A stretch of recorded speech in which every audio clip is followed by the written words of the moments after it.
एक छोटे से गांव में एक आदमी रहता था। उसके घर के पास में एक पहाड़ था जहां पर वह रोज सुबह जाता था। वहां पर थोड़ी देर उस पहाड़ पर बैठता फिर वापस आ जाता। रोज सुबह की तरह वह सुबह सुबह जा रहा था। पीछे से उसका छोटा सा बेटा आया। उसने आकर के उसका हाथ पकड़ लिया और कहा कि आज मैं भी आपके साथ चलूंगा। उसने पहले तो उसको थोड़ा सा समझाया और मना किया। कहा कि जो रास्ता है वो बहुत ही छोटा है और चढ़ाई बहुत ज्यादा है, तो तुम मेरे साथ नहीं चल पाओगे। लेकिन फिर भी जब उस बेटे ने जिद करी तो पिता मान गया। वे दोनों पहाड़ पर चढ़ने लगे। पिता ने बेटे का हाथ कस करके पकड़ा हुआ था। लेफ्ट साइड में पहाड़ थी और राइट साइड में खाई थी और रास्ता बहुत ही छोटा था। वो पहाड़ की चोटी तक पहुंचने ही वाले थे, तभी रास्ते में एक बड़ा सा पत्थर आया। क्योंकि पिता उस रास्ते से रोज आता था तो उसको पता था कि वहां पर पत्थर है, तो वो साइड से निकल गया। लेकिन जो बेटा था उसका ध्यान कहीं और था, तो उसका घुटना जाकर के उस बड़े पत्थर से टकरा गया। उस बच्चे के मुंह से एक चीख निकली और जैसे ही वो चीखा उसकी आवाज उन पहाड़ों में गूंजने लगी। इससे पहले उस बच्चे ने कभी भी अपनी आवाज की गूंज नहीं सुनी थी, तो उसे समझ नहीं आ रहा था कि क्या हो रहा है। वो अंदर से थोड़ा सा घबरा गया और उसे लगा कि शायद कहीं कोई छुप कर उसे देख रहा है और उसका मजाक उड़ा रहा है।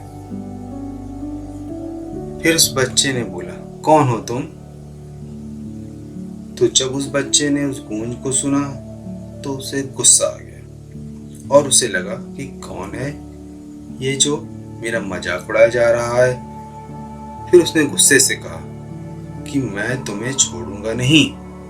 और फिर जैसे ही उसने उस गूंज को सुना वो घबरा गया। उसके पिता समझ गए थे कि क्या हो रहा है। उसने अपने पिता का हाथ कस करके पकड़ लिया और उनसे पूछा कि कौन है ये जो मुझे इतना तंग कर रहा है, कौन है ये जो मुझे इतना डरा रहा है। तो उसके पिता थोड़ा सा मुस्कुराए और उन्होंने खाई की तरफ देखा और जोर से बोले, मैं तुमसे बहुत प्यार करता हूँ।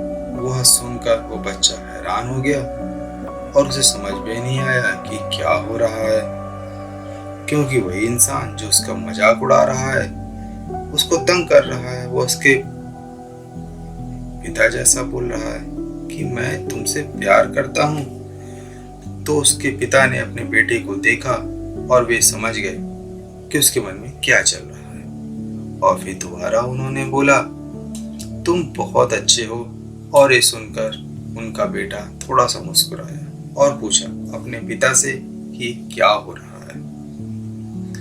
फिर उसके पिता ने अपने बेटे को समझाया कि ये जो आवाज तुम सुन रहे हो ना, ये किसी और की नहीं, ये तुम्हारी ही आवाज है जो कि पहाड़ों में गूंज रही है और तुम्हें अपनी ही आवाज सुनाई दे रही है। जैसा तुम बोलते हो ठीक वैसा ही तुम्हें सुनाई देता है।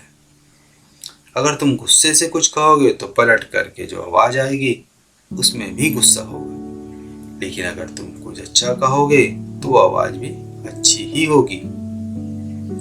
बिल्कुल इसी तरह हमारी जिंदगी में भी होता है। जैसा तुम अपने मन में इस जिंदगी के बारे में सोचते हो, ये जिंदगी तुम्हारे लिए बिल्कुल वैसा ही हो जाती है। अगर तुम मन ही मन अपने आप से बोलते रहोगे कि मेरी जिंदगी तो बहुत बुरी है, तो तुम्हारी जिंदगी सच में बुरी हो जाएगी। और अगर तुम अपनी जिंदगी से प्यार करोगे तो तुम्हारी जिंदगी भी तुमसे प्यार करेगी। ये बात उस बच्चे के दिमाग में घर कर गई और फिर वे दोनों उस पहाड़ की चोटी पर गए।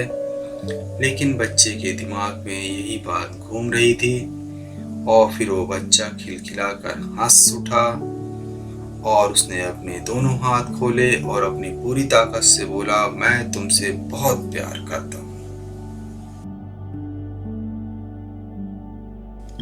आपको अपना कीमती समय देने के लिए बहुत बहुत धन्यवाद।